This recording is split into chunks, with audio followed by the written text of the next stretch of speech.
Bonjour à tous, le direct reprend midi 31 sur Grand Lille TV avec à la une, une partie de Bonduquier privé d'eau courante. Depuis ce matin, l'alimentation en eau potable est perturbée pour 300 habitants du secteur de la rue du Général de Gaulle, mais aussi pour la clinique Saint-Roch et quelques magasins. À Lincel, une baisse de pression est également constatée. À l'origine, un incident dû à l'intervention cette nuit d'un prestataire des eaux du Nord qui, vous le voyez sur ces images, aurait provoqué une fuite sur une canalisation. Les équipes de la Société des eaux du Nord travaillent actuellement pour trouver une solution. En attendant, des bouteilles d'eau potable sont distribuées aux habitants. Retour sur les faits au micro d'Élodie Bernachon. À 4 h du matin, il y a eu une explosion. La chaussée a explosé et l'eau a commencé à couler comme un torrent le long du trottoir. C'est bien qu'on a attendu que les services des eaux arrivent pour comprendre qu'il n'y avait plus d'eau dans l'installation. Les maisons sont sans eau actuellement et on attend la réparation qui ne va pas intervenir tout de suite vu l'importance des dégâts. Vous avez eu peur, vous? Non, on n'a pas eu peur, heureusement, mais enfin le quartier a été réveillé tôt par le bruit d'explosion. Pour sauver des vies, il faut l'avoir dit, c'était le slogan de la 11e journée nationale de réflexion sur le don d'organes qui se tenait hier. Un thème important puisque seuls 13% des Français disent connaître la loi qui régit le don d'organes de cœur, foie, rein après la mort. En effet, s'il existe un registre pour ceux qui refusent qu'on prélève leurs organes, il n'existe pas de registre du oui, d'où l'importance d'en parler à ses proches. Hier, parmi les nombreux centres mobilisés, on retrouvait l'hôpital Hurier du CHR de Lille. Toute la journée, les médecins ont informé le grand public sur la législation en vigueur. On écoute la coordinatrice des prélèvements d'organes au micro d'église Clairsaint.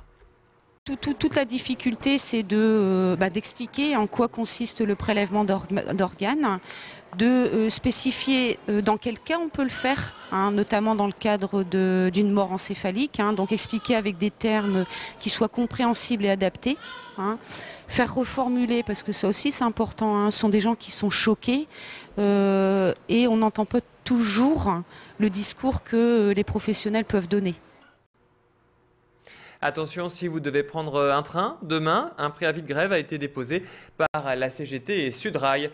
Du coup, des perturbations sont attendues. Prévoyez un TER sur 2, 2 TERGV sur 3 TERGV sur 4, 3 TGV Nord sur 4. En revanche, service normal pour les TGV province-province, Corail Intercité, Eurostar et Thalys. Ce préavis concerne les contrôleurs qui réclament des embauches pour faire face à la hausse des violences sur certaines lignes de la région, notamment celle de Dunkerque-Lille.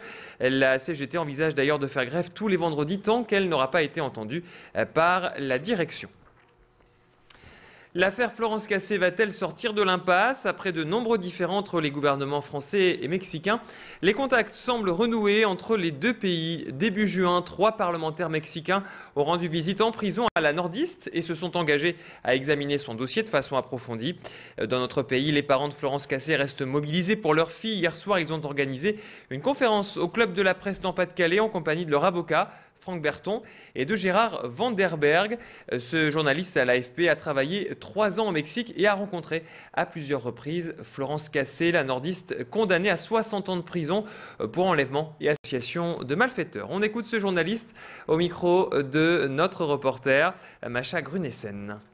Florence Cassé a interjeté un dernier recours mexicain, entre guillemets, c'est-à-dire devant la Cour suprême. Si ce recours-là est repoussé au Mexique, il n'y a plus de recours possible au Mexique. Il faudra passer à l'échelon international. Tous ces recours ont été repoussés jusqu'ici parce qu'on en reste, et ça c'est un vice inhérent au droit local mexicain, on en reste à la version initiale, au dossier initial d'une accusation qui est uniquement à charge. Et puis on termine ce flash avec cette grande pensée pour Hervé Guéquière et Stéphane Taponnier.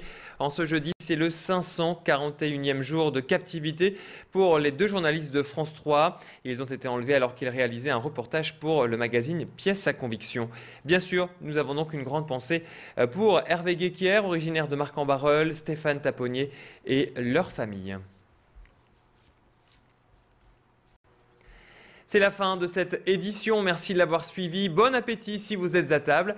Au menu à suivre, la météo et le trafic.